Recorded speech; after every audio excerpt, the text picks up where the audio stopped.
Friends, how are you?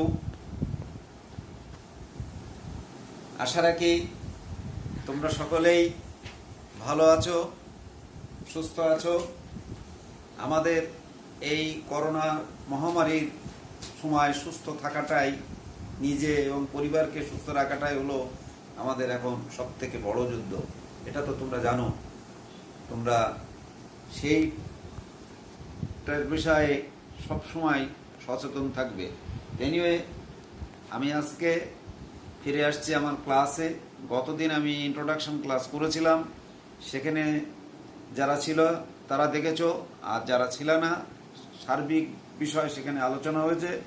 তোমরা আমাদের এই ক্লাসগুলো দেখার জন্য আমাদের কলেজ তরফ থেকে 4টি পথ আছে। তোমরা মেসেঞ্জার গ্রুপে দেখতে পাবে, টিস লাইন থেকে দেখতে পাবে, আমাদের ইউটিউব চ্যানেল থেকে দেখতে পাবে, ফেসবুক থেকে দেখতে পাবে। অতএব 4টি যে কোনো একটির সাথে তোমরা কানেক্ট হয়ে দেখে নিও।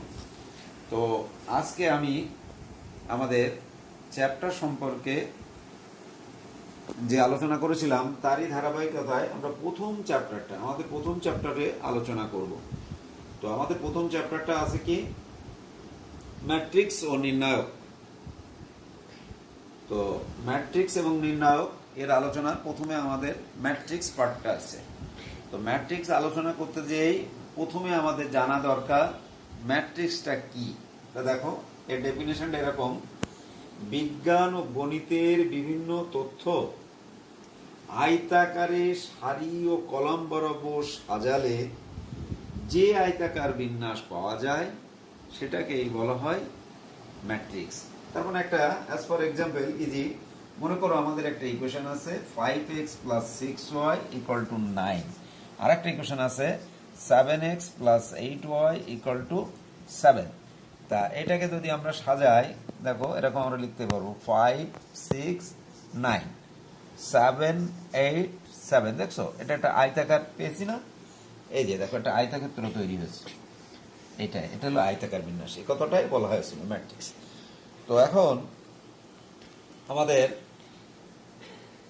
ম্যাট্রিক্সের প্রতীক, সিম্বল অফ ম্যাট্রিক্স, ম্যাট্রিক্সের প্রতীক কি কি, আমরা কি কি প্রতীকের সাহায্যে ম্যাট্রিক্সটা লিখতে পারবো সেটা দেখো। ম্যাট্রিক্সটাকে তুমি এই অর্ধচন্দ্রাকৃতির প্রথম বন্ধনী বলতে পারো, থার্ড ব্র্যাকেট, অথবা এই যে দুটি ভার্টিক্যাল খাড়া দাগ, এই 3টি সিম্বলের যে কোনো একটা সিম্বল কিন্তু তুমি ইউজ করতে পারবে। একটি দাগ, খাড়া দাগ কিন্তু দেওয়া যাবে না, তাইলে সেটা নির্ণায়ক হয়ে যাবে। তাহলে ইউজ করব এই অর্ধচন্দ্রাকৃতি তৃতীয় বন্ধনী অথবা দুটি খাড়া দাগ, এইটাই আমরা ম্যাট্রিক্সের প্রতীক হিসাবে ইউজ করব। এবার দেখো ম্যাট্রিক্সের ক্রম, অর্ডার অফ ম্যাট্রিক্স। নেক্সট আমাদের ম্যাট্রিক্সের ক্রম, ম্যাট্রিক্সের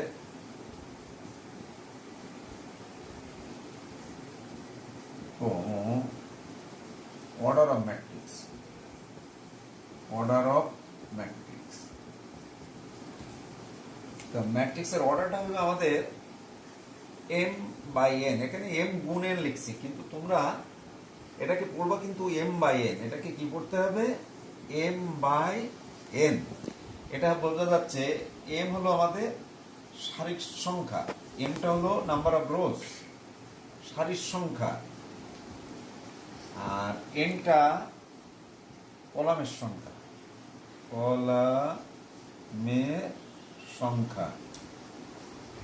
তার মানে m সংখ্যক সারি ও n সংখ্যক কলাম বিশিষ্ট ম্যাট্রিক্সকে আমরা পড়ি m/n আকারে।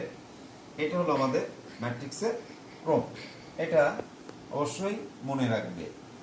এবার আসো আমাদের ম্যাট্রিক্সের, এখানে কিন্তু একটা ম্যাট্রিক্সের আমি একটা ম্যাট্রিক্স লিখলাম 2 4 6 2। তাহলে এখন তোমার বললাম আমি যে m সংখ্যক সারি n সংখ্যক কলাম বিশিষ্ট, সেটাই হচ্ছে ম্যাট্রিক্সের ক্রম। তাহলে এইটার আমাদের ক্রম কি হবে বলো তো? এখানে আমাদের সারি কয়টা, সারি বুঝো? এই যে বাড়ির দিকে সুপারি গাছটা লাগায় না, গ্রামের তো আসো অনেকে তোমরা, এই যে এটা সারি, এটা হলো রো, আর এই যে নিচে নিচে দেখো তো খাড়া, এটাকে বলে কলাম। তাহলে আমাদের এখানে সারি কয়টা কে বলতে পারবে? সারি হলো 2টা, কলাম 2টা, তাহলে এটা কি হবে 2/2। আচ্ছা আমি যদি বলি 1 2 5, তাহলে এইটার ক্রম কত? এখানে সারি কয়টা আছে? এখানে সারি 1টা আর কলাম 3টা, তাহলে এটা হলো আমাদের 1/3। এটা হলো আমাদের ম্যাট্রিক্সের ক্রম বা অর্ডার। এবার আমরা আসবো, আরেকটা জিনিস মনে রেখো, ম্যাট্রিক্সের উপাদান সংখ্যা, মোট উপাদান সংখ্যা হবে সারির সংখ্যা এবং কলামের সংখ্যা গুণ করলে আমরা যে মানটা পাবো ওটাই হবে ওই ম্যাট্রিক্সের ভুক্তির সংখ্যা। তাহলে সারির সংখ্যা এবং কলামের সংখ্যা গুণ করে যতগুলো আমরা পাবো ওটাই হবে ওই ম্যাট্রিক্সের ভুক্তির সংখ্যা। এবার আসো আমাদের জেনারেল ফর্ম অফ ম্যাট্রিক্স, ম্যাট্রিক্সের সাধারণ form, general form of matrix, MATRX। ম্যাট্রিক্সের জেনারেল ফর্মটা হলো, দেখো, A সমান AIJ, AIJ। তো এখানে AIJ M/N, তার মানে আমরা আই দ্বারা সারিটাকে বোঝাবো। আই হলো সারির সংখ্যা,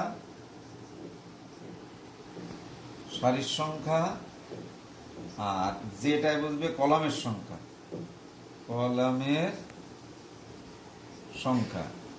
তো এটা যেহেতু M/N বলছি, ম্যাট্রিক্সে একটা জিনিস, আগে সারি বলতে হবে পরে কলাম বলতে হবে।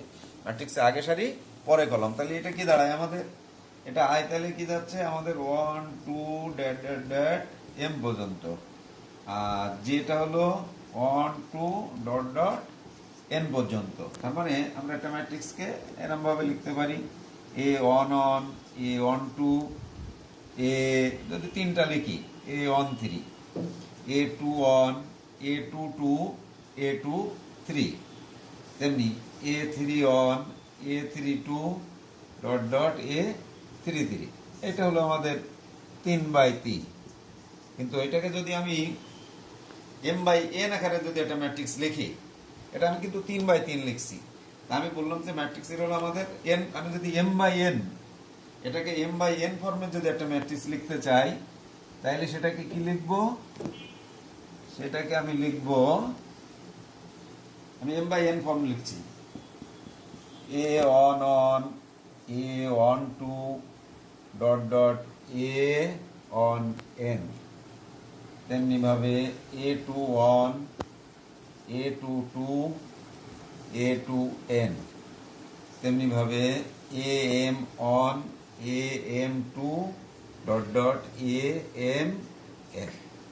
এই M/N, M সংখ্যক সারি, এই যে 1 2 M সংখ্যক সারি আর N সংখ্যক কলাম। এটাই হলো আমাদের ম্যাট্রিক্সের জেনারেল ফর্ম। ওকে, তো এবার আমরা ম্যাট্রিক্সের ডিফারেন্ট টাইপস অফ ডেফিনেশন, ম্যাট্রিক্সের বিভিন্ন সংজ্ঞা সম্পর্কে আমি এখন তোমাদের সাথে আলোচনা করব। ম্যাট্রিক্সের প্রকারভেদ, অসংখ্য প্রকার এখানে দেখা যায়, তো কিছু প্রকারভেদ আমাদের জানা দরকার। এগুলো খুব মাইনরলি শুনবে এই ডেফিনেশনটার মধ্যে। কিন্তু রিমেম্বার, তুমি মনে করো যে স্যার যে শুধু ডেফিনেশন বলছে, তোমাকে কিন্তু খুব মাইনরলি এই ডেফিনেশনগুলোকে শুনতে হবে এবং মনে রাখতে হবে। কেননা অঙ্কগুলো এমন দেওয়া হবে যে দেখাও যে এটা একটা অবেদঘাতী ম্যাট্রিক্স, এটা একটা বর্গ ম্যাট্রিক্স, তাহলে কি এই ডেফিনেশন তোমাকে আগে মনে রাখতে হবে। তো আমি আসো আজকে আমরা কিছু ডেফিনেশন আলোচনা করি। তো প্রথমে দেখো, যদি বলি সারি ম্যাট্রিক্স, সারি ম্যাট্রিক্স কাকে বলবে জানো? সারি ম্যাট্রিক্স যে ম্যাট্রিক্সের একটি মাত্র সারি থাকে, রো ম্যাট্রিক্স, যে ম্যাট্রিক্সের একটি মাত্র সারি থাকে সেটাকে বলে সারি ম্যাট্রিক্স। তাহলে এ লিখে 2 4 6, এটা হলো 1/3, তার মানে একটা সারি আছে, এটা হলো সারি ম্যাট্রিক্স। তেমনি কলাম ম্যাট্রিক্স, কলাম ম্যাট্রিক্স যে ম্যাট্রিক্সের একটি মাত্র কলাম থাকে সেটাকে বলা হয় কলাম ম্যাট্রিক্স। একটি কলাম থাকবে, এটা হলো কলাম ম্যাট্রিক্স। সারি বরাবর ছিল, এটা কলাম বরাবর। তাহলে এটা কিন্তু তিনটা সাজি একটা কলাম, 3/1। এটা হলো কলাম ম্যাট্রিক্স, সারি ম্যাট্রিক্স, কলাম ম্যাট্রিক্স। আচ্ছা, বর্গ ম্যাট্রিক্স। বর্গ ম্যাট্রিক্স যে ম্যাট্রিক্সের সারি এবং কলমের সংখ্যা সমান সেটাকে বলা হবে বর্গ ম্যাট্রিক্স। এবং বর্গ হতে হলে সারি কলম সমান হতে হবে। তাহলে if the rows and columns of a matrix are equal, then it is called square matrix। তাহলে আমাদের বর্গ ম্যাট্রিক্সের সারি এবং কলমের সংখ্যা সব সময় সমান হবে, এটা তোমাকে মনে রাখতে হবে। এরপরে আমরা আসবো তোমার কর্ণ ম্যাট্রিক্স, ডায়াগোনাল ম্যাট্রিক্স। কর্ণ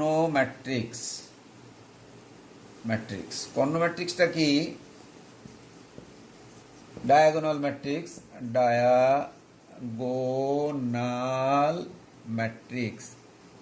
মানে ডায়াগোনাল ম্যাট্রিক্সটা হবে কি, ম্যাট্রিক্সের প্রধান কর্ণ বরাবরগুলো উপাদান থাকবে, যে বর্গ ম্যাট্রিক্সের প্রধান কর্ণ বরাবর উপাদানগুলি ছাড়া বাকি উপাদান শূন্য। 4 not not not 5 not not not not.